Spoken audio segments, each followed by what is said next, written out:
Souhaites ajouter un blog professionnel sur ton site WordPress avec Elementor? Et bien ça tombe bien, c'est exactement ce qu'on va voir à travers cette vidéo. Et pour te montrer ça, j'ai découpé la vidéo en 4 parties. La première partie, ça sera la création et la structuration des articles. La deuxième partie, la création des différentes cartes qu'on va faire apparaître sur la page blog. Et du coup, on enchaîne avec la troisième partie, celle de la création de la page blog directement. Et pour finir, il y aura une petite notion de pouvoir filtrer ces différents articles en fonction des différentes catégories que tu auras créées en amont sur ton site WordPress. Donc reste bien jusqu'à la fin si tu veux entendre parler de cette notion-là. Maintenant, on ne perd pas plus de temps, on part sur mon écran. Let's go! Comme d'habitude, on se retrouve sur mon environnement en local, c'est-à-dire sur mon ordinateur, et c'est celui que j'utilise dans la plupart de mes vidéos tuto, que ce soit sur WordPress, Elementor ou même le référencement naturel. Si toi aussi, tu veux savoir comment créer un site WordPress sur ton PC pour pouvoir justement tester WordPress, mettre en application ce que je te montre ou faire autre chose avec WordPress, mais bah, je te mets un petit lien juste dessus. Il te suffit juste de cliquer dessus et d'y aller jeter un petit coup d'œil, bien sûr, à la fin de cette vidéo. Maintenant, en ce qui concerne le sujet de cette vidéo, donc la première étape, c'est tout simplement d'aller créer des articles. Et pour faire ça, bah, il faut aller sur l'admin WordPress. Une fois dans l'admin WordPress, il te suffit d'aller dans Articles et tu fais Ajouter un article. Et là, tu vas arriver sur cette page-là. Bien sûr, là, ici, tu vois Yoast SEO parce que j'ai fait une vidéo sur Yoast SEO, que j'en profite pour te mettre un petit lien juste au-dessus. Si tu veux aller jeter un petit coup d'œil, c'est un guide complet par rapport à Yoast SEO, mais ça ne nous intéresse pas dans cette vidéo. Alors maintenant, deux choses avant de rentrer vraiment dans le contenu de cet article, c'est qu'il y a deux manières de faire. La première, c'est tout simplement d'utiliser Elementor comme pour tes pages de ton site internet. La deuxième manière, c'est d'utiliser Gutenberg. Pourquoi moi, et dans la plupart des cas, je conseille toujours d'utiliser Gutenberg? C'est tout simplement par rapport aux articles. Généralement, il n'y a pas besoin d'une mise en forme avancée pour pouvoir faire des articles. Généralement, on a besoin au niveau des articles uniquement de texte, d'images, peut-être de petites mises en forme mais très légères, des listes à puces, etc. Et du coup, l'utilisation d'Elementor ne sert pas forcément à grand chose. Et le point bénéfique en utilisant Gutenberg par rapport à ça, c'est que si par la suite, tu décides de changer et de passer à autre chose que Elementor, et ben tu vas pouvoir récupérer tes articles sans devoir faire des modifications directement dans tes articles. Parce que lorsque tu crées avec Gutenberg, au niveau de ta base de données, c'est tout enregistré en HTML. Donc c'est directement réutilisable à travers d'autres theme builders ou d'autres extensions, etc., etc. Donc pour moi, le mieux, c'est de faire comme ça. Mais si tu veux aller un peu plus loin et réutiliser par exemple des widgets comme des avis, comme d'autres choses, eh ben, tu peux le faire avec Elementor, même si je te le déconseille.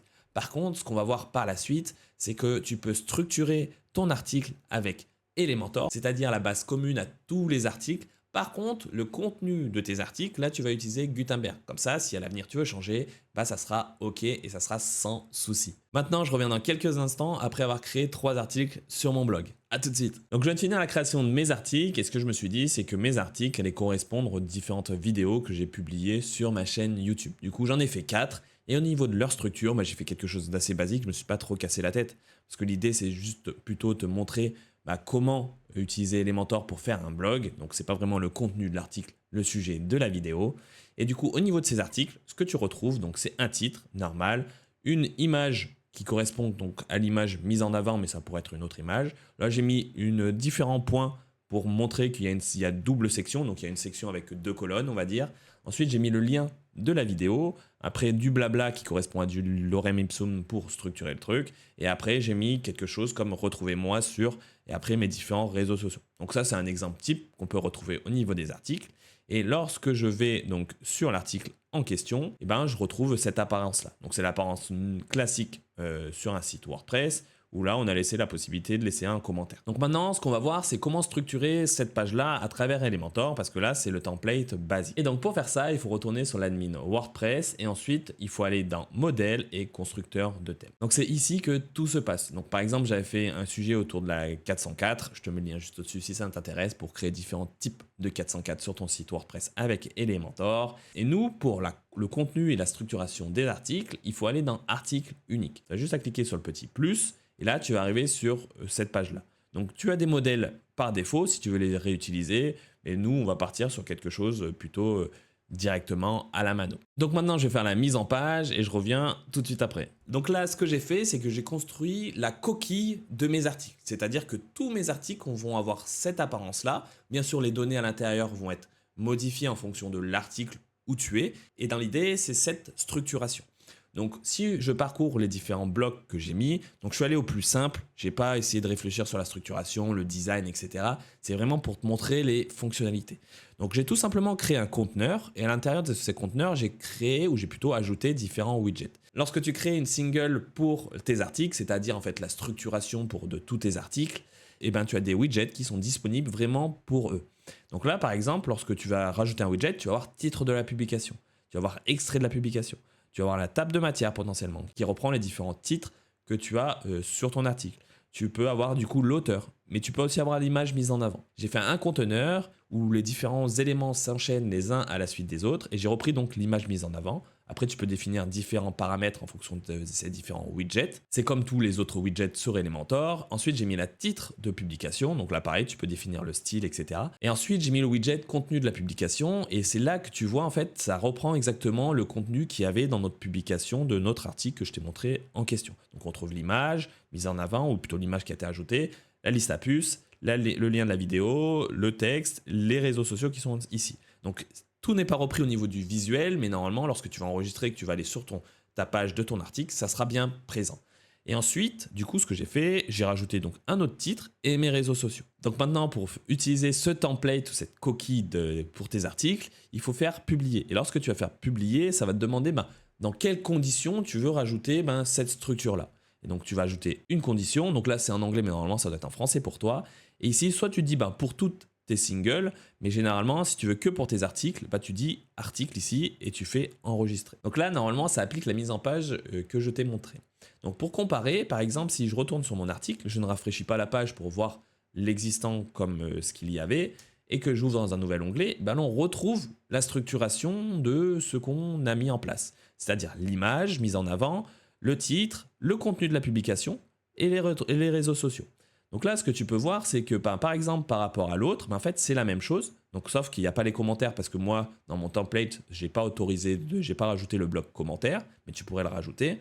Mais ça retrouve, c'est exactement le même aspect. Donc maintenant, ce qui reste intéressant lorsqu'on reprend le template, c'est en fait que au niveau de ton article, au final, cette image, ça sert à rien parce qu'elle est déjà présente ici.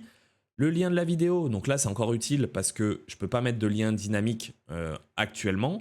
Et retrouvez-moi sur les réseaux sociaux. Donc là, j'ai pas mis de lien, donc c'est pour ça que les icônes n'apparaissent pas, mais normalement, ils devraient apparaître. Et c'est pareil, c'est générique ici. Donc en fait, ce que tu peux te dire, c'est que dans mes templates, au final, le titre est là, l'image mise en avant est là, et j'ai le bouton partager sur mes réseaux sociaux. Donc ce qu'il faut faire, tout simplement, c'est lorsque tu retournes sur ton article, là, le bloc, tu peux le supprimer.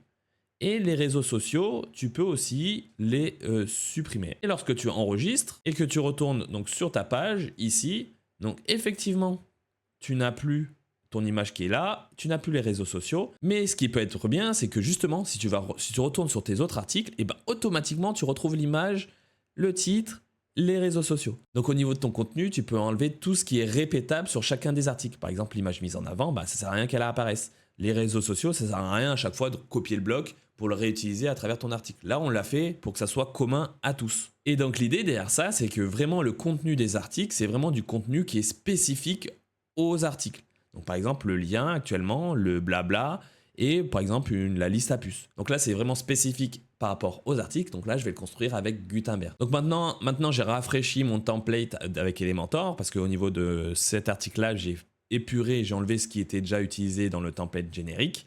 Et du coup, ça fait quelque chose de ce style-là. Après, à toi de voir si tu veux rajouter d'autres choses. Par exemple, si à la fin, tu veux rajouter différentes cartes vers d'autres articles, si tu veux rajouter d'autres blogs, du blabla, etc., tu peux le faire, c'est que du Elementor. Donc moi, ce que je te conseille lorsque tu vas construire avec Elementor tes articles, il faut réfléchir à ta structure en amont. C'est-à-dire, quelle information, c'est toujours la même, mais qui dépend de l'article. Par exemple, je veux toujours afficher l'image mise en enfant en haut, du coup, je le fais à travers le template Elementor. Je veux le titre en dessous, je mets le titre en dessous. Après, je veux le contenu, parce que le contenu, il va varier en fonction de mes différents articles. Et à la fin, je veux, par exemple, que ça se renvoie ou que je puisse partager cet article-là sur les différents réseaux sociaux, ou que tu trouves, ou tout simplement qu'on puisse te retrouver à travers d'autres réseaux sociaux que ton site internet. Et tu le fais dans le template Elementor. Donc voilà, et en fait l'idée c'est lorsque tu vas créer ton article, réfléchis bien en amont à la structure, qu'est-ce qui est unique à chaque article, Donc ça peut être du texte, mais ça peut être des images si tu veux rajouter des images spécifiques, ou ça peut être des liens si tu veux rajouter des liens. Mais tout ce qui est générique à tous tes articles, eh ben, tu peux le faire dans ton template Elementor et ça t'évitera beaucoup de manip par la suite ou des copier-coller de widgets, de modules, etc., etc. Avant de passer aux cartes, je vais te parler de 3 petites choses qui peuvent être intéressantes. C'est que, comme d'habitude, au niveau de ta mise en page, si tu as fait un style qui va bien sur ordinateur, tu peux l'adapter sur le responsive si tu veux. Ça, c'est pareil et c'est générique, même par rapport aux pages sur Elementor. C'est le même principe. L'autre chose, par exemple, c'est que tu peux définir un titre à ton template. Donc par exemple, si tu peux dire single article. Comme ça, si on retourne dans les modèles d'Elementor, on va avoir single article. Pourquoi faire ça? Tout simplement pour pouvoir se repérer facilement à travers tes différents modèles et de savoir sur lequel interagir si tu as besoin de modifier quelque chose. L'autre chose également, c'est dans cette même section, tu peux avoir des réglages de prévisualisation. Donc par défaut, ça va sélectionner un article au hasard. Mais toi, tu peux définir, par exemple, si c'est un article, une page, une recette. Donc là, c'est un type de publication que j'avais créé auparavant grâce à ACF. Ça peut être utile. Par exemple, je fais une petite aparté, mais ça peut être vraiment utile. Si, par exemple, tu vois, le lien de la vidéo, c'est générique à tous tes articles, mais tu as un peu la flemme à chaque fois de recopier le bouton widget lien de la vidéo, bah, tu peux créer un champ personnalisé sur tous tes articles qui sera le lien de la vidéo. Et du coup, ça sera juste un formulaire que tu retrouveras juste en dessous. Tu mettras le lien et tu pourras l'inscrire, ou plutôt tu pourras l'ajouter dans ton template pour dire à cet endroit-là, je veux qu'il y ait toujours le lien de ma vidéo et sans passer par Gutenberg. Donc si ça t'intéresse, je te mets un petit lien juste au-dessus où c'est le tuto sur ACF. Donc je ne parle pas précisément des articles, là je te parle d'un nouveau type de publication que j'ai créé, mais sur le principe, c'est à peu près la même chose. Mais si tu as des questions par rapport à ça, n'hésite pas à me l'écrire en commentaire et je te répondrai toujours avec plaisir. Mais moi, ce que je veux te parler, c'est au niveau de la prévisualisation. C'est que là, par exemple, c'est cet article-là, mais tu peux, par exemple, dire toute autre chose. Par exemple, si je mets ACF et que j'ai un article qui s'appelle ACF, que je peux appliquer et prévisualiser. Et du coup, le rendu, ça va s'adapter et du coup, ça va sélectionner le rendu de mon article que j'ai sélectionné.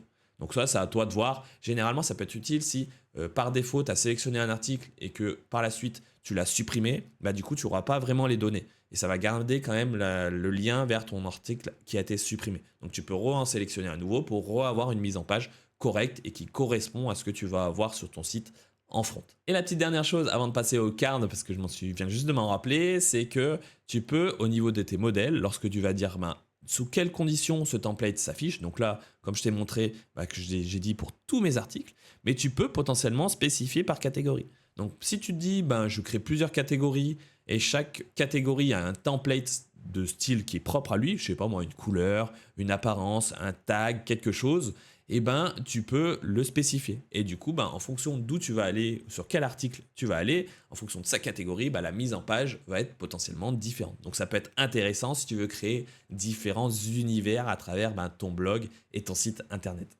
Maintenant, on va passer à la seconde partie, la création des cards sur ton blog. Et pour faire ça, il faut retourner dans Modèle, Constructeur Thème, et tu devrais arriver sur cette page-là, à l'endroit où tu as ta single article. Nous, ce qui nous intéresse ici, c'est la notion de boucle. C'est comme les cards, c'est ça qui va permettre de faire les différentes cards sur ton blog. Donc tu vas cliquer sur ton petit plus. Par défaut, tu peux avoir des templates que tu peux réutiliser pour directement avoir un style prédéfini, mais moi, dans mon cas, je vais te montrer comment faire. Donc je vais fermer ça. Première chose à faire, c'est comme ce que je t'ai dit tout à l'heure, c'est là, ici, je peux dire par exemple card article. Comme ça, je sais que ce que je suis en train de créer, c'est pour mes cards de mes articles. Après, je peux directement définir un article si je veux le définir et appliquer la prévisualisation, mais par défaut, ça en sélectionne un article. Ici, donc, j'ai créé ma carte qui est pour le moment vide. Ce qui est possible de faire, c'est de construire un template comme pour ta single de tes articles, mais là, pour les cartes. Donc, je fais les modifs et je reviens tout de suite après. Donc voilà, j'ai créé ma petite carte avec mes différentes informations et comme pour les singles, en fait, c'est vraiment à peu près la même chose. C'est-à-dire qu'au niveau de mon conteneur, tu vas retrouver l'image mise en avant. Donc, je vais te mettre ça en parallèle sur le côté. Donc, par défaut, il te propose des choses recommandées, des widgets recommandés. Donc, tu as le titre de la publication, tu as l'extrait, tu as le contenu, tu as l'image mise en avant et tu as les informations de publication. Ça, c'est tout ce qui est auteur, catégorie, etc. Donc, moi, je suis allé au plus simple, c'est-à-dire que j'ai fait juste une carte avec une petite bordure bleue, un espacement. J'ai remis mon image mise en avant, j'ai repris mon titre de publication et j'ai remis un extrait et un bouton qui est cliqué ici que je pourrais renommer par exemple en savoir plus, qui lorsque tu cliques dessus va renvoyer vers l'article. C'est tout bête. Pour le la plupart des widgets, ce que j'ai fait, c'est juste que je les ai implémentés. Donc ça se met automatique, ça se met automatique. Au niveau de l'extrait, il y a une petite subtilité, c'est que lorsque tu vas cliquer dessus, par défaut, ici, c'est coché non. C'est-à-dire que par défaut, ça ne va pas sélectionner le contenu de l'article. Parce qu'au niveau de tes articles, tu as du contenu, mais tu as un petit widget qui traîne sur la sidebar de droite qui est extrait. Et donc, tu peux mettre un extrait qui est différent de ton contenu. Mais généralement, si tu as la flemme de faire ça, ben, en cochant cette case-là, en gros, ce que tu vas dire, c'est que tu vas récupérer le contenu de ton article. Et par défaut, ici, c'est vierge. Et donc, ça veut dire que ça va récupérer beaucoup de contenu. Et donc, nous, on va raccourcir tout ça et on va mettre 25 pour raccourcir l'extrait. Et après, la petite subtilité aussi, c'est ici, si tu cliques sur avancer, tu peux rajouter 3 petits points pour dire qu'il y a une petite suite qui arrive. L'autre chose, c'est au niveau du bouton. Par défaut, ben, c'est un bouton sur Elementor. Donc, un bouton sur Elementor, c'est juste tu dois copier ou plutôt coller un lien vers lequel tu vas renvoyer. Mais ici, tu ne vas pas coller le lien d'un article, sinon tous tes articles, toutes tes cartes vont renvoyer vers un article. Donc, c'est un peu bête. Et donc, ce que tu peux faire, c'est que si je reset ça, tu as une notion de balise dynamique. Tu peux cliquer dessus et tu peux dire URL de publication. Donc là, en gros, tu as juste à sélectionner ça. Et du coup, pour chacune de tes cartes, alors le bouton, lorsque tu vas cliquer dessus, ça va renvoyer vers l'article en question. C'est ce que tu veux faire. J'ai d'ailleurs fait une vidéo au sujet des liens sur Elementor. C'est les différentes manières de pouvoir faire des liens parce que par principe, toi, j'imagine que tu fais un copier-coller, mais il existe d'autres manières de faire qui sont plus correctes et plus simples à utiliser et moins sujets aux erreurs des copier-coller ou potentiellement des changements d'URL. Si ça t'intéresse, je te mets le lien juste au-dessus de la vidéo, il te suffit juste de cliquer dessus et d'aller jeter un petit coup d'œil. Là, si je vais sur le site, sur ma page blog, bah, tu vas voir que les cartes ne sont pas du tout appliquées. Parce que ça, c'est le rendu, on va dire, classique qui est généraliste lorsque tu utilises Hello Elementor et Elementor. Avant de passer du coup à la structuration du blog, je vais te parler d'un petit truc, comme ça je ne reviendrai pas sur les articles, qui peut être intéressant selon les cas. C'est par exemple, si tu veux rendre une image cliquable, eh ben, c'est possible. Par exemple, si je fais URL personnalisée, ici je reclique sur URL de publication, ça veut dire que lorsque je vais cliquer sur l'image, ben, ça va renvoyer vers ma publication. Et tu peux faire la même chose pour le titre, ou même l'extrait, si tu veux que ce soit l'extrait. L'autre petite chose aussi que je veux te montrer, c'est que par exemple, si ici, tu veux faire un bouton, mais tu dis que par défaut, il n'y a pas de lien, mais que ça soit la carte qui est cliquable. C'est possible de le faire. En fait, il faut sélectionner le conteneur. Au niveau du conteneur, lorsque tu vas descendre, tu as option complémentaire ou supplémentaire, pardon. Et là, tu vas avoir une notion de balise HTML. Et là, tu peux dire que c'est un lien. À ce moment-là, tu peux resélectionner l'URL de publication. Et lorsque tu vas faire enregistrer, en fait, ça sera la carte qui sera cliquable. L'autre petite chose qui est intéressante, c'est que si tu vas dans Avancer et que tu vas dans Transformer, là, tu vas avoir une notion de haut survol. Et donc, si tu rajoutes haut survol et que tu dis, par exemple, un décalage, par exemple, de 5 pixels et 5 pixels, si je survole, bah, ça va décaler vers la droite et vers le bas. Par contre, si tu fais -5, bah, ça va décaler vers le haut. Donc là, tu peux rajouter un petit style en plus qui sort du classique du bouton changement de couleur. Donc voilà, c'était un petit détail. Et c'est un petit plus que je veux te partager qui peut être intéressant et rendre un blog un peu différent de tous les autres sites que tu peux voir. Par contre, la subtilité lorsque tu fais un lien sur ton conteneur, c'est que ici, c'est bien indiqué, c'est que dans ton bloc, dans ta carte, tu ne dois pas avoir de lien. Du coup, dans ta carte, il ne faut absolument pas avoir de lien ou de bouton. Donc si par exemple, tu as cet élément-là, tu as la notion de bouton, il faut absolument la supprimer pour pouvoir rendre ta carte cliquable. L'autre chose que tu peux faire, c'est tout simplement, par exemple, de supprimer ça et de faire en fait un titre ou un texte, comme tu veux. Moi, je vais mettre un titre parce que c'est celui qui me parle le plus. Là, tu changes, tu mets que c'est un mode P. Là, tu fais en savoir plus. Et après, tu peux changer, par exemple, la couleur qui est donc, tu peux changer ça par la couleur qui est la couleur du lien. Et du coup, quand on survole, tu as l'impression. Donc, lorsque tu survoles la carte, tu as l'impression que tu peux cliquer sur en savoir plus, mais au final, tu cliques sur la carte en elle-même. Parce qu'il ne faut absolument pas de lien à l'intérieur de ta carte. Si ta carte est cliquable, attention. Si tu ne me connais pas encore, moi c'est Cédric Chevillard, alias le gladiateur du web. Je suis concepteur de sites WordPress, mais pas des sites vitrines classiques. Mon job, c'est de transformer un site web en un véritable outil métier qui est connecté aux outils qu'une entreprise peut avoir et qui automatise des tâches qui sont répétitives. Tout ça pour faire gagner du temps au quotidien à l'entreprise. Et en parallèle de ça, donc je tiens la chaîne YouTube, le gladiateur du web, où je te partage toutes les semaines des astuces, des tutos au sujet de WordPress, Elementor, le référencement naturel et ma vie de solopreneur. Si tu veux suivre mon aventure et mes différentes vidéos qui vont voir le jour, n'hésite pas à t'abonner à la chaîne en cliquant sur le bouton juste en dessous. Maintenant, on continue la vidéo. Maintenant, on va créer enfin le blog. Et avant toute chose, ce qu'il faut faire, c'est d'aller dans Réglages, Lecture. Là, il faut bien avoir sélectionné une page statique, donc tu auras ta page d'accueil. Et par défaut, tu n'as peut-être pas de blog, donc c'est cette apparence-là. Et donc là, il faut bien sélectionner une page pour dire en fait que j'ai une page qui correspond à mon blog et pour que la mise en page se fasse correctement.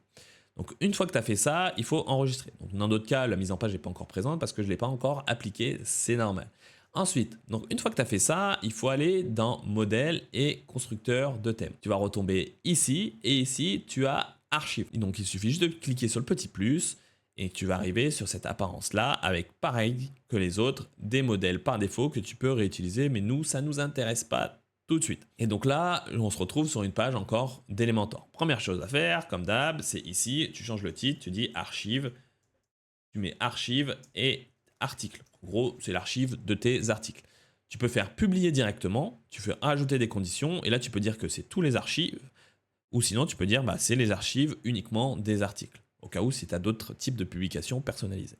Si tu fais enregistrer et que tu retournes ici, là normalement j'ai ma page qui est vierge, parce que mon template est encore vierge au niveau de cette structure-là. On se retrouve maintenant dans quelques instants après que j'ai fait une petite mise en page. Je viens de finir la mise en page de mon blog, j'ai fait quelque chose d'assez classique, mais on va reparcourir les différents éléments.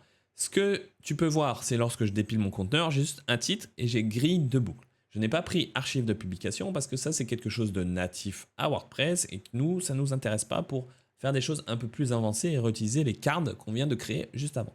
Ce qu'il faut utiliser, c'est grille de boucle. Tu peux utiliser ici carrousel de boucle, si tu veux rajouter plutôt un carrousel au lieu d'une grille, mais dans les deux cas, c'est à peu près les mêmes fonctionnalités, donc moi je vais parler juste de grille de boucle. Ensuite, lorsque tu as rajouté la grille de boucle et que je clique dessus, tu vas avoir différents paramètres.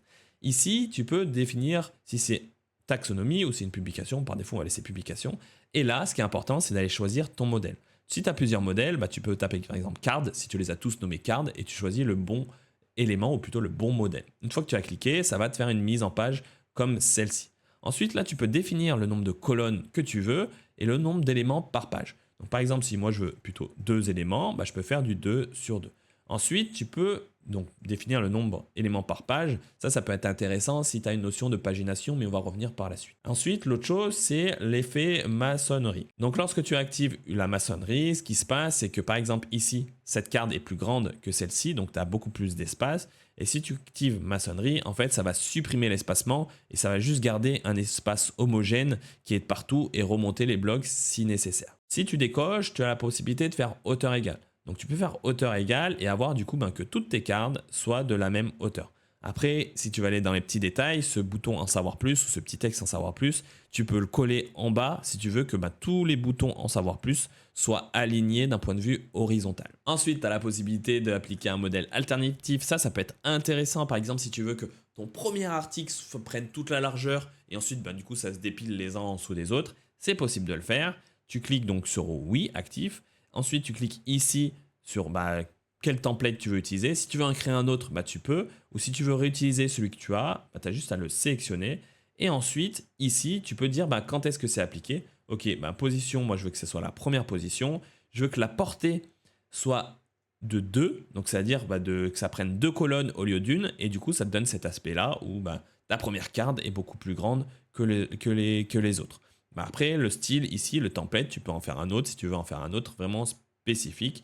Et après, tu peux répéter cette template alternatif à plusieurs reprises ou tu peux en créer d'autres. Donc ça, c'est à toi de voir. Mais si tu as des questions, n'hésite pas à me les mettre en commentaire et je te répondrai avec plaisir. Nous, dans notre cas, on va repartir sur du basique. Donc, on se retrouve avec cette page-là. Si je fais publier ici et que je vais sur ma page, on se retrouve. Donc là, au début, j'avais fait par 3 colonnes. Si je rafraîchis, on se retrouve bien avec 2 colonnes et que lorsque je survole, ça fait ce petit effet de décalage vers le haut. Si on retourne dans mon builder et on retourne sur l'archive, ici, dans la requête, là, tu vas pouvoir spécifier différentes choses. Donc là, moi, ce que je te montre, c'est par rapport au blog. Donc, c'est généralement les articles. Mais si tu crées un type de publication personnalisée, tu peux faire la même chose par rapport à ton type de publication personnalisée que tu fais ici. Après, ensuite, tu peux spécifier, par exemple, je veux inclure uniquement l'auteur, tel auteur, ou peut-être telle catégorie si je veux le faire. Après, tu peux exclure aussi, si par exemple, la publication actuelle. Ça peut être intéressant, par exemple, si dans ta single des articles, en bas, tu veux mettre, par exemple, les 3 autres derniers articles qui sont présents sur ton blog, bah, tu peux reprendre ce que tu as créé ici, ta grille de boucle, de la copier, de la coller, sauf que ce que tu vas changer, c'est que tu vas exclure la publication actuelle. Donc, par exemple, si tu cliques sur le premier article, tu arrives donc sur ton article. Si tu descends, tu vas avoir 3 autres articles. Mais toi, tu veux supprimer l'article actuel. Et par défaut, en fait, les articles qui sont affichés, c'est par ordre de décroissance, c'est-à-dire du plus récent au plus ancien. Donc logiquement, si tu vas sur le premier article, en bas, tu auras le premier article. Donc en excluant la publication actuelle, bah, ça va supprimer ce premier article. Du coup, tu auras le 2, 3 et 4 qui vont apparaître. Après, tu as d'autres moyens d'exclure d'autres choses, mais ça, c'est à toi de voir et ça dépend selon les cas. Tu peux aussi éviter les doublons s'il y a des doublons. Tu peux aussi préciser un décalage. Si par exemple, bah, tu veux dire que je commence que à partir au deuxième, ou plutôt, pardon, ça commence à 0 du coup à partir du troisième, bah, si tu vois, ça affiche que les 2, le 3 et le 4, les deux derniers. Ensuite, maintenant, c'est l'ordre de tri. Donc tu peux ordonner par date, titre, un peu comme tu veux, ou par ordre décroissant ou ascendant. Ce qui peut être intéressant, c'est par exemple si tu peux faire aléatoire. Ça peut être le cas si tu fais un type de publication, par exemple moi client, où c'est toutes les images de tes clients et que tu souhaites justement à chaque page que ça se rafraîchit, bah, c'est possible de le faire ici. Ensuite, l'autre chose, c'est ID Requête, mais nous, ça ne nous intéresse pas parce que c'est plus dans le point de vue programmation, si tu veux aller encore plus dans les détails. Ensuite, tu as la notion de pagination. Donc là, ça peut être intéressant si tu veux donc rajouter de la pagination ou si tu veux rajouter du scroll infini.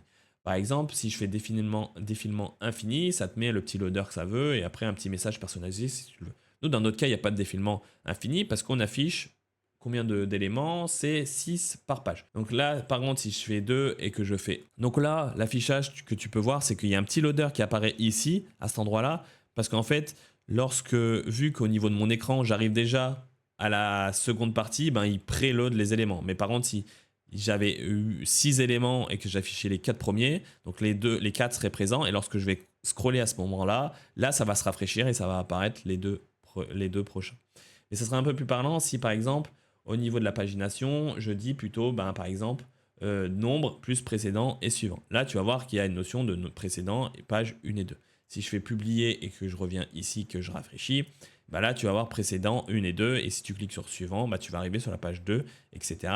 etc. Et pour finir, tu as des options supplémentaires si tu veux afficher un message ou par exemple s'il n'y a pas de résultat. Au niveau du style, on peut définir donc des différents styles pour ton blog. Tout simplement au niveau de ta pagination, tu peux dire l'espacement, ou tu peux dire par exemple si tu veux que ça soit un peu plus espacé au niveau de tes cards et ton élément pagination. Ensuite, tu as la notion d'espacement, où là c'est plus l'espacement entre tes différentes cards. Donc là j'ai mis 30, mais je peux définir 50 si je veux un peu plus d'espace. Donc là on voit pas parce qu'il n'y a que 2 ici, mais si je mets 4, tu vas voir qu'il y a 50 pixels ici. Bien sûr, ça c'est customisable sur tablette et téléphone, si tu veux qu'il y ait moins d'espace ou plus d'espace, etc. Et bien sûr, c'est pareil au niveau des colonnes. Donc là, par exemple, si je mets 2 ici, et là, encore par défaut, ça passe à 1, mais si je veux spécifier 2, je peux mettre 2, par exemple, sur mobile. C'est à toi de voir, c'est toi qui fais comme tu veux, mais par défaut, c'est 1.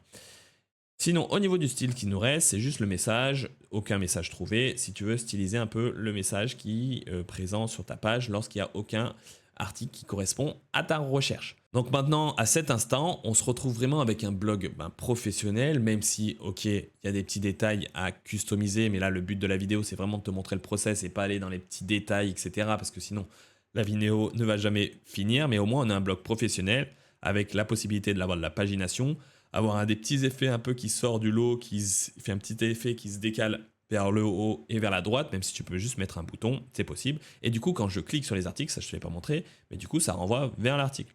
Donc en fait, c'est ça l'idée, c'est que vu qu'on a mis le lien au niveau de tes cards, on a mis le lien qui est lié à la publication concernée, en fonction de où je clique, ça va tout simplement me renvoyer vers l'article en question. Donc voilà, on a un blog professionnel, et maintenant, ce qu'on va rajouter dans la petite dernière partie, c'est la notion de filtre par catégorie. Maintenant, pour ajouter des filtres, la première chose à faire, c'est tout simplement revenir sur ton admin WordPress. Et ici, au niveau des articles, tu vas rajouter la notion de catégorie. Nous, on va parler que de catégorie parce que c'est ce qui nous intéresse. Les tags, généralement, c'est peu utilisé pour la notion de filtre. Généralement, c'est plus les catégories quand même. Donc, par exemple, je vais mettre juste catégorie 1. Je vais la créer et je vais recréer une autre catégorie 2, et je vais faire ajouter une catégorie et je vais faire catégorie 3. Comme ça, on a nos 3 catégories présentes ici. Ensuite, ce qu'il faut faire, c'est tout simplement retourner sur tes articles. Et là, tu peux faire une modification pour éviter d'aller sur la page. Et là, tu sélectionnes tes catégories. Donc, tu fais mettre à jour. Ok, moi, j'ai ma catégorie 1. Là, j'ai seulement ma catégorie 2. Donc, je fais catégorie 2. Là, je fais une modification rapide. J'ai que catégorie 1. Je fais catégorie 1. Et là, je fais modification rapide. Je fais juste catégorie 1, catégorie 1. Donc là, j'ai donc mes 4 articles. Donc il y a catégorie 1 et 2, la catégorie 2, catégorie 1, catégorie 1. Donc pour le moment, la catégorie 3 n'est pas utilisée. Et on va voir ça par rapport au message d'erreur par la suite, si tu veux le rendre disponible. Maintenant, on a donc nos catégories qui sont créées et nos articles qui sont assignés à des catégories. Donc si on retourne sur l'archive, tu peux te placer au niveau du titre ici, et dans ta barre de recherche, tu vas marquer filtre. Et là, tu vas avoir filtre de taxonomie, et ça va se rajouter ici. À ce moment-là, Elementor te demande d'abord de sélectionner ta boucle correspondante. Donc si tu as plusieurs boucles dans une même page, c'est possible, parce que tu peux avoir ta notion d'article, mais si tu veux avoir un autre type de publication personnalisée sur la même page, tu peux, au final, c'est possible. Donc là, je sélectionne ma grille 1, et donc ça va se rattacher à cette grille qui est juste en dessous. Et ensuite, ici, je sélectionne si je veux afficher les étiquettes ou les catégories. Donc là, je vais sélectionner les catégories, et là, on va se retrouver donc avec ma notion de tout ou catégorie 1 et catégorie 2. Là, on se dit, bah, on ne voit pas la catégorie 3. C'est normal, parce que lorsque tu vas au niveau des réglages, ici, tu peux montrer les éléments vides. Donc, par exemple, si je coche afficher, ici, je vais avoir la catégorie 3 et là, la une catégorie Z, donc la sans catégorie en français. Si à ce moment-là, je fais publier et que je retourne ici, là, si je clique sur une catégorie Z, là, on revoit le message d'erreur qui est présent. Donc, ça peut être potentiellement utilisable si tu te dis, ben, je crée des catégories, mais je n'ai pas encore de contenu, mais que je veux montrer à mes internautes qu'il y a une future catégorie qui va arriver. Et ben, tu peux mettre un message du style les ressources liées à cette catégorie arrivent prochainement, restez informés. Et du coup, ça peut inciter à revenir, ou tu peux faire d'autres choses, tu vois, pour anticiper ou plutôt inciter à tes utilisateurs de revenir sur ton site internet. Donc nous, dans notre cas, je vais juste masquer, mais c'était pour te montrer que c'est possible. Et c'est aussi pour te montrer le message d'erreur qui s'affiche juste en dessous. Donc au niveau de la mise en page, il y a plusieurs possibilités. Soit tu dis horizontal, soit tu dis vertical. Par exemple, si tu veux faire au niveau de ta mise en page plutôt un filtre à gauche et ta grille à droite, c'est possible. Après, généralement, on se le met plus quand même en horizontal dans d'autres cas où c'est juste des catégories et les articles juste en dessous. Après, tu peux définir si c'est à gauche, au centre, et tirer. Ça, c'est vraiment toi comme tu veux, mais nous, on va laisser par défaut. Ensuite, au niveau des réglages, tu peux par défaut faire une sélection multiple. Par exemple, si ici j'enregistre et que je retourne sur mon blog, donc on se retrouve qu'avec ça. Si je fais tout, on se retrouve donc avec tous mes articles. Si je fais catégorie 1, on se retrouve que non seulement avec mes 3 articles. Et là, je peux sélectionner ma catégorie 2 et on se retrouve qu'avec mes 2 articles. Tu as la possibilité de te dire, ok, je fais une sélection multiple. Et là, c'est et ou or, donc c'est ou en gros. En fait, ce que ça signifie, c'est lorsque j'en sélectionne plusieurs, c'est comment je conditionne les choses. C'est-à-dire que les articles en question, il faut que ça soit à la fois de la catégorie 1 et la catégorie 2, ou ça peut être un OR, c'est-à-dire que ça peut être de la catégorie 1 ou de la catégorie 2. Donc si je mets et que je fais publier, et si je retourne ici et que je sélectionne du coup la catégorie 1 et la catégorie 2, donc là on voit pas trop que c'est sélectionné, mais tu peux voir dans l'URL en haut qu'il y a bien catégorie 1 et plus catégorie 2, et tu vas voir qu'il n'y a que cet élément-là qui est affiché. Par contre, si je désélectionne catégorie 1, donc là, il n'y a que catégorie 2 dans l'URL, même si on voit que parce que c'est un peu plus noir, il n'y a que ces deux-là qui apparaissent. Par contre, ce que je peux faire, c'est que je peux mettre ou, et du coup, là, dans notre cas, ce sera, ils vont être tous sélectionnés parce qu'ils ont soit la catégorie 1, soit la catégorie 2. Donc ça ne va rien changer au final, quoi. Ensuite, on enchaîne avec la possibilité d'afficher ou de masquer les taxonomies en forme. Par exemple, si tu as une catégorie en dessous, tu as sous-catégorie 1, sous-catégorie 2, etc. Tu peux les afficher. Ça, c'est pareil, c'est à toi de voir. Et après, tu peux soit afficher ou non le premier élément qui est tout. Généralement, c'est en fait le bouton un peu de reset pour refaire apparaître tous tes éléments ici. Et tu peux spécifier aussi le nombre de taxonomies que tu veux faire apparaître. Donc, tu vas pas pouvoir filtrer celles que tu veux faire apparaître, mais tu vas pouvoir définir un nombre si tu veux définir un nombre. Et l'autre petit truc qui peut être intéressant, c'est ça, activer le défilement horizontal d'un conteneur parent. Alors ça peut être intéressant, mais pour te montrer ça, ce qu'il faut faire, c'est que je vais afficher les éléments parents et je vais le mettre en responsive. Et là, tu peux voir, regarde en mode responsive, c'est que là, bon, ça se voit pas trop parce que je suis en train de faire ça avec ma souris, mais je peux faire un scroll horizontal. En gros, c'est se dire, bah, au lieu que ça soit empilé les uns sous les autres, parce que je crois que logiquement, si je fais désactiver ici, voilà, ça se met les uns en dessous des autres. Mais si tu veux que ça soit plus comme sur ton site internet, mais scrollable vers la droite, tu peux le rendre de cette manière-là. Ensuite, au niveau du style, c'est à peu près la même chose que pour des liens ou pour les autres éléments, c'est-à-dire tu peux définir l'espacement entre les éléments, tu peux définir la police, tu peux définir les couleurs, etc., etc., etc. Mais tout ce qui est ici, ça peut être paramétré dans les options générales de Elementor. C'est même l'une de mes premières vidéos sur ma chaîne YouTube où je t'explique comment configurer de base Elementor pour éviter à devoir sélectionner à nouveau la police ou les différentes couleurs en fonction si c'est un lien ou pas un lien, etc. Si ça t'intéresse, je te mets le lien juste au-dessus. Franchement, c'est vraiment game changer si tu veux aller plus rapidement sur la création de tes sites internet. Et donc là, si je fais publier, à ce moment-là, on se retrouve donc avec mon blog qui est quand même professionnel. Donc là, j'ai mes 2 catégories qui sont sélectionnées. J'ai tous mes articles qui sont en dessous. Il y a une notion de filtre, etc., etc. Ma mise en page est très jolie, même si c'est une version bêta, mais avec un petit effet qui sort un peu du lot. J'aime bien ce petit effet-là, ça change un peu des standards. Et du coup, à ce moment-là, on se retrouve donc avec un blog vraiment professionnel et vraiment utilisable simplement, où tout est un peu synchronisé. Par exemple, lorsque tu vas rajouter un article, tu n'as pas besoin de venir le rajouter manuellement, ça se fait en mode automatique. Toutes les informations ici se remplissent automatiquement, donc tu n'as pas besoin de spécifier quoi que ce soit. En fait, toi, maintenant, ce que tu as juste à faire, c'est de créer le contenu de ton article et d'associer à la bonne catégorie. Et tout se fait en mode automatique, et donc c'est vraiment un gain de temps de fou. Et voilà, on arrive à la fin de la vidéo. Comme d'habitude, je fais un petit résumé court de ce qu'on a vu à travers cette vidéo. La première chose, c'est on a vu comment créer un article et pourquoi utiliser Gutenberg plus que Elementor pour le contenu de ton article. On a vu aussi comment structurer ou créer un template de base homogène à tous tes articles. Ensuite, on a vu comment créer une card qui sera utilisée dans ton blog. Du coup, on enchaîne avec la création du blog qui réutilise la card. Et pour finir, on a parlé de la notion de filtre, pouvoir filtrer par exemple par catégorie, etc., etc. sur ton blog. Tout ça pour faire un blog qui est facile à gérer et qui est très professionnel. Sinon, si tu as aimé cette vidéo, n'hésite pas à mettre un petit like sous la vidéo, ça l'aide pour son référencement et ça me donne aussi beaucoup de force pour continuer au quotidien et pour te fournir des vidéos vraiment qualitatives, même si elles sont un peu longues. L'idée, c'est vraiment de te pousser dans toutes les fonctionnalités qui sont possibles de faire pour que tu sois au courant de tout. C'est vraiment l'objectif de mes vidéos, c'est pas de faire des vidéos courtes où je vais saccader chaque élément et te parler vraiment de ces petites choses et pas aller dans les détails. C'est vraiment pas le but de ma chaîne, c'est vraiment de pousser au maximum pour que tu aies toutes les informations possibles, ou du moins toutes les informations que moi j'utilise et que je suis prêt à transmettre. Je vais pas t'inventer des fonctionnalités s'il n'y a pas des fonctionnalités à te parler. Et si tu as des questions, n'hésite surtout pas à me les mettre en commentaire, je te répondrai comme d'habitude avec plaisir. Et si tu veux suivre mes prochaines vidéos qui vont sortir sur ma chaîne, que ce soit sur WordPress, Elementor, le référencement naturel ou ma vie de solopreneur en tant que webmaster, n'hésite pas à t'abonner. Il y a le bouton juste en dessous, comme ça tu seras au courant, ou tu verras plutôt mes vidéos qui vont s'afficher dans ton feed sur YouTube lorsqu'elles vont sortir.